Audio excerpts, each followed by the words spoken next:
Swami Chinmayananda Saraswati was a Hindu spiritual leader and teacher who inspired the formation of Chinmaya Mission, a worldwide non-profit organization to spread the knowledge of Advaita Vedanta, the nondual system of thought found in the Upanishads, which epitomise the philosophical teachings of the Vedas. Chinmayananda is known for teaching Bhagavad Gita, the Upanishads, and other ancient Hindu scriptures. From 1951 onward, he spearheaded a global Hindu spiritual and cultural renaissance that popularized the religion's esoteric scriptural texts, teaching them in English all across India and abroad. Chinmayananda inspired the formation of Chinmaya Mission in 1953.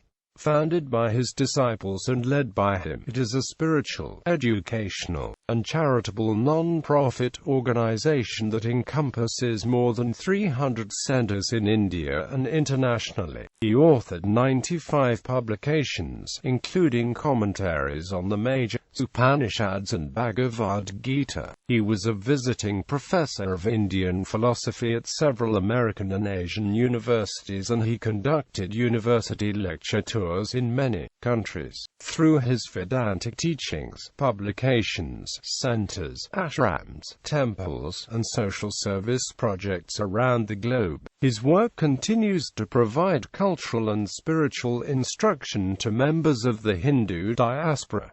He died on the 3rd of August 1993.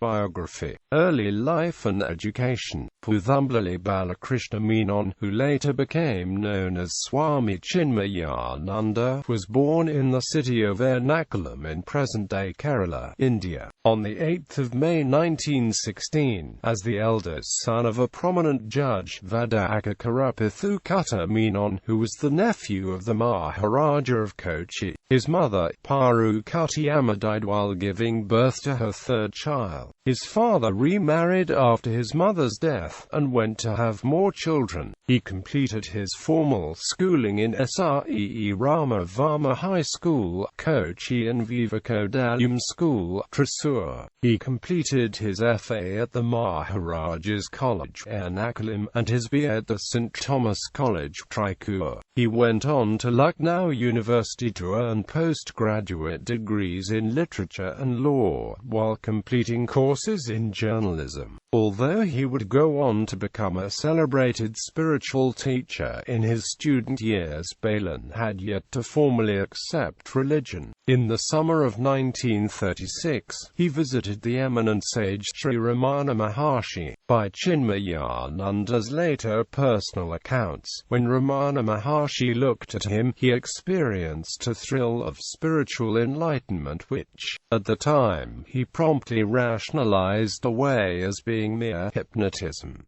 Indian independence movement and imprisonment. Approaching August 1942, in the midst of a wide-scale attempt by Indian activists to make the British quit India, Balin was one of the students to join in writing and distributing leaflets to stir up national pride. When word of a warrant for his arrest issued because of these activities reached him, he went undercover. He spent the next year moving around in the state of Abbottabad out of range of British officials, and then moved toward Delhi. Almost 2 years after the British had issued his arrest warrant, believing his case was long forgotten, Balin arrived in Punjab and associated himself with several freedom groups. He advised students on distributing leaflets and organizing public strikes, but was arrested and imprisoned. He spent several months in unhygienic conditions in prison and caught typhus. This caused him to be among those who were carried out into the night and tossed beside a road on the outskirts of the city, where he was found by a passing Indian Christian. Reminded of her son serving in the army, she took him to her home and called for a doctor, who insisted that he was taken to a hospital. Career in journalism. Balin slowly recovered his health. K. Rama Rao gave Balan his first job at the National Herald. He wrote a series of articles on the imperative of socialism in a society where the vast majority of people were poor. He covered subjects ranging from history and culture to social and political issues. Articles such as In Praise of the Postman and the Mochi, symbol of craftsmanship, gained him a reputation as a controversial character. In 1947, he began a new series of articles for the Commonweal. It was while working as a journalist that he wrote an article exposing sadhus. He traveled to Sivananda's ashram in Rishikesh for this purpose. He later said, "I went not to gain knowledge, but to find out how the Swamis were keeping up the bluff among the masses." Study of Vedanta. In the summer of 1947, Balan arrived in Rishikesh, by the banks of the Ganges, and made the 1-mile hike to the Divine Life Society, the ashram of Swami Sivananda. There he went from skeptic to enthusiast, finally becoming a renunciate monk. He began reading more about Hindu scriptures and reviewing spiritual books. Sivananda recognized Balan's latent talents and entrusted him to organize a Gita committee. Having returned to the Divine Life Society ashram on the 25th of February 1949, the holy day of Mahashivratri, Balan was initiated into sannyasa by Sivananda, who gave him the name Swami Chinmayananda, or bliss of pure consciousness. With Sivananda's blessing, Chinmayananda sought out one of the greatest Vedantic masters of his time, Tapovan Maharaja Bhuttakashi, and devoted the next few years of his life to an intensive study of Vedanta under his tutelage. His disciple. From 1949, Chinmayananda led an extremely austere lifestyle and underwent a rigorous study of the scriptures. His day began at 3 a.m. with an icy bath in the Ganges and sometimes ended late in the night after hours of meditation by the river. Launch of spiritual movement in 1951, flying in the face of orthodox Hindu traditions but with the blessings of his guru, Chinmayananda decided to bring the teachings of Vedanta to the masses. It had been traditionally a knowledge reserved only for Brahmins. In May of that year, he left the Himalayas with a plan to set out on an all-India tour and to visit places of worship to see how Hindu religious heritage was being handed down. He said of that time, "I was miserably disillusioned and disappointed about the stuff doled out as the best in Hinduism. My experiences during those 5 months of roaming only strengthened my conviction that I must execute. Upanishad Jnana Yajna sessions all over India, in all the great cities. Chinmayananda held his first lecture series at a Ganesha temple in the city of Pune in December 1951. His audiences soon swelled from a handful into thousands. Army officers from the Southern Command attended and the audience overflowed into the lanes near the temple. Brahmin priests were called to conduct the yajna, and to the surprise, everyone in the audience, man and woman, across all social strata, was asked to participate in the rituals. Chinmaya Mission. At the end of the second Jnana Yajna in Madras in 1953, a handful of people expressed the desire to create a forum for the study and discussion of Vedanta. Chinmayananda agreed in principle, but he said, "Don't start any organization in my name. I have not come here to be institutionalized. I have come here to give the message of our ancient sages, which has benefited me. If it has benefited you, pass it on." The Madras group insisted that the best way to pass it on was through the support of a forum. They wrote back pointing out that the word Chinmaya did not have to indicate Chinmayananda's name, since, in Sanskrit, the word itself means pure knowledge, which they were seeking.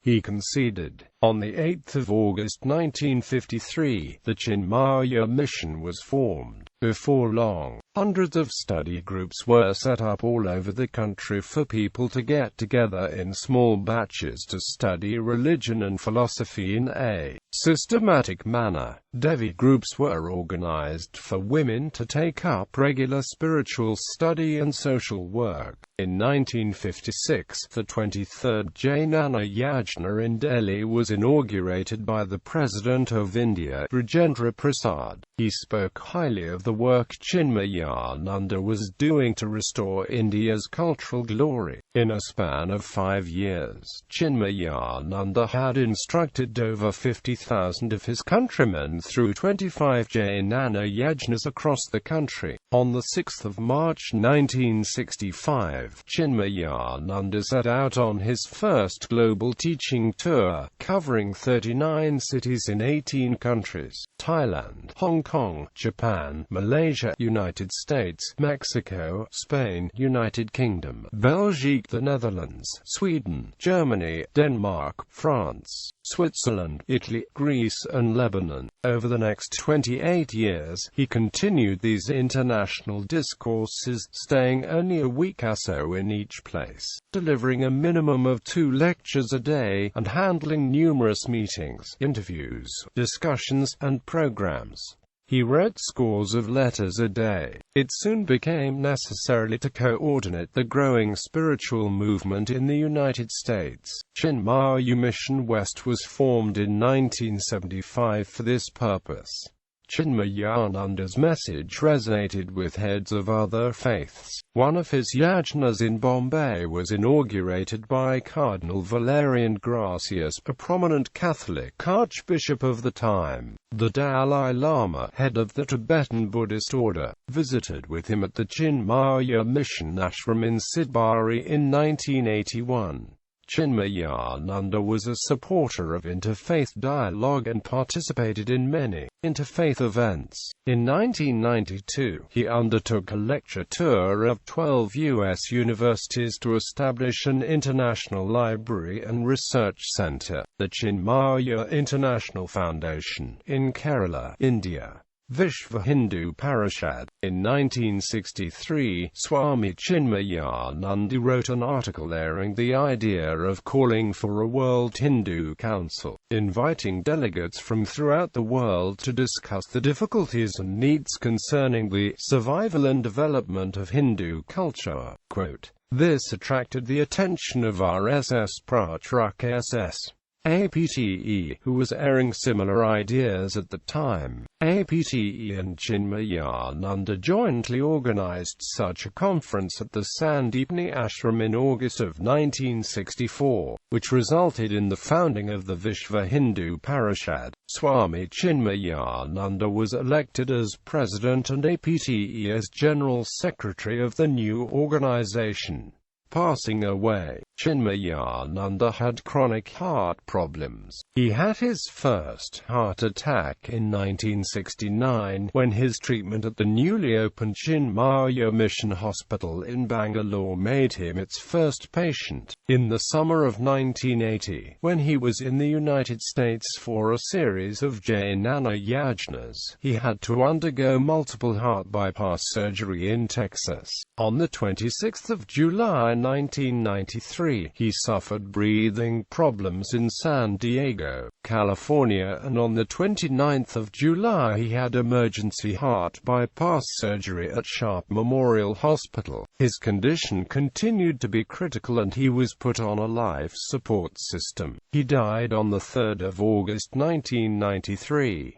His followers marked the date as the occasion when he attained Mahasamadhi. On the 7th of August 1993, thousands of people were at Indira Gandhi International Airport in New Delhi when his body returned to India. It was transported to Sidbari, Himachal Pradesh, where it was finally laid to rest in accordance with Vedic ritual. A Mahasamadhi shrine has been built there. tribute. 40 years after his first Jnana Yajna on 24 December 1991, Chinmayananda's devotees gathered in Mumbai to offer him an amount of gold equal to his body weight, presented to him on a tula in an age-old ritual called Suvarna Tulibharam. The funds generated were used to support the myriad service projects and programs of Chinmaya Mission. Legacy. Chinmaya Mission. Chinmayananda established ashrams around the world as places for spiritual retreat, study, and practice.